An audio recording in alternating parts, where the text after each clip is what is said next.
New Tales from the Borderlands Game review. Hello beautiful people, in this video, we will talk about New Tales from the Borderlands Game review. There's an argument to be made that 2014's Tales from the Borderlands is actually the best game in the Borderlands series. Now, hold on. Don't go typing up your angry comments just yet. Hear us out. Sometimes you just want a capital V capital G video game that's about running and jumping and shooting and looting, and the proper Borderlands games are a safe option to pick up and play on that front. But it's hard to ignore that the franchise has a somewhat inversely proportional relationship between the tightness of the gameplay and quality of the writing. As the shooting got better, the dialogue got worse and the jokes grew more irritating. Within their respective genres, taking into account what they set out to do, Tales is probably the most successful game in the series. It's funny, with an interesting story, likable characters, and at times it's genuinely moving. Nobody was as surprised as us about that. A Telltale Borderlands game, madness. But it worked. Fast forward 8 years and here we are with New Tales from the Borderlands, less a sequel to the Telltale original and more of an alternate reality version of the same idea. What would have happened in 2014 if instead of partnering with Telltale in their prime to make a more story-focused game in the Borderlands franchise, Gearbox just made it themselves? Well, this is the result.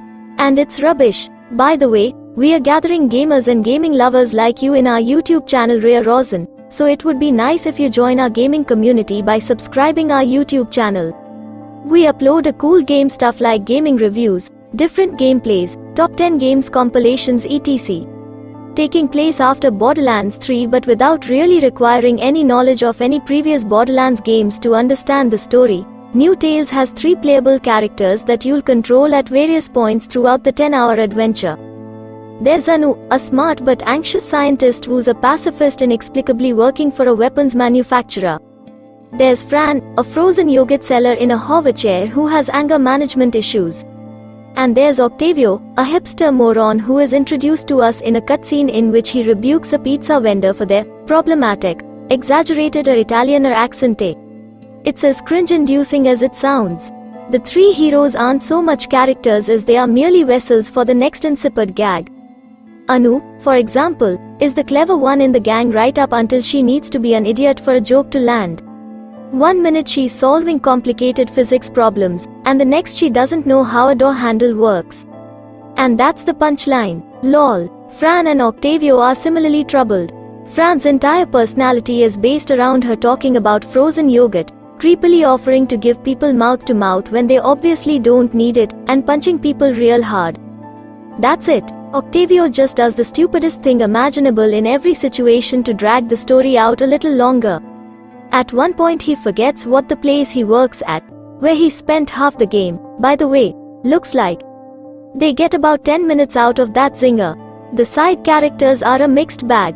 There's a robot assassin going through a moral quandary about how they make their living, and they're probably the most well-rounded and interesting character in the game. There's a woman who shouts a lot. There's a talking gun that says, bang, every time it shoots. Most of the side characters either disappear for half the game and then turn up for the last chapter or simply go nowhere.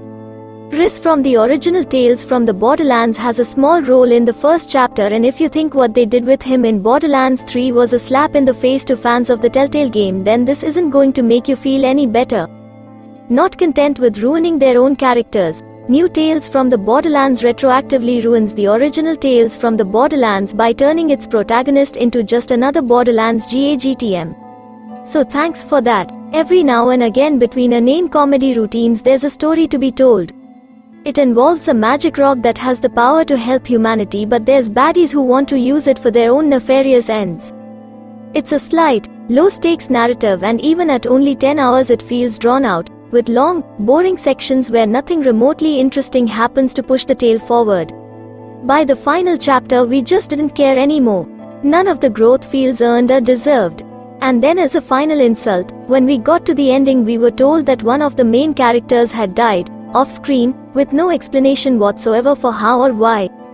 It was like Poochie flying off to his home planet and dying in a crash in that episode of The Simpsons.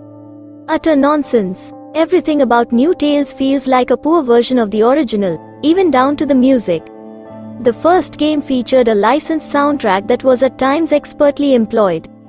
Here, there's licensed music but it's thrown together seemingly at random.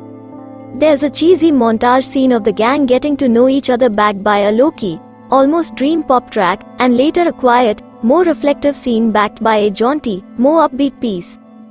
Gameplay-wise, you'll mainly be walking about and solving very simple puzzles, talking to people, and making choices. There's mini-games, too, for things like hacking and fixing things, but these are borderline impossible to fail, so we're not sure why they exist. There's QuickTime Events to take care of the action scenes, but these are similarly forgiving, and even allow you to hit the wrong button and then just try again until you get it right. One such QuickTime event, which we have to mention because it's so absurd, involves a character fighting sharks. But instead of seeing them fight the sharks, we see Octavio commentating on how the fight is going while button prompts pop up on screen. It goes on for way too long and it's so wildly unfunny that we don't know if it's even intended to be a joke. We are not sure if the developer just couldn't be bothered to animate the fight with the sharks or if this whole bit is some sort of subversive commentary on the futility of QuickTime events that just doesn't land. But whatever the reason for it, let your old pals at Push Square give you a $5's worth of free advice. If you have a shark fight, you show the shark fight. Everyone wants to see the shark fight. It's AF shark fight.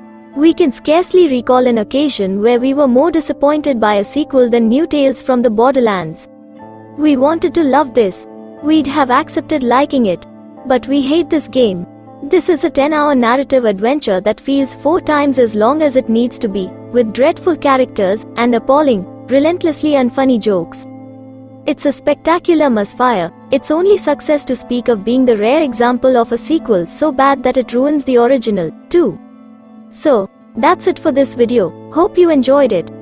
If you do like our video, make sure to like, subscribe and hit the bell icon so you never miss an update.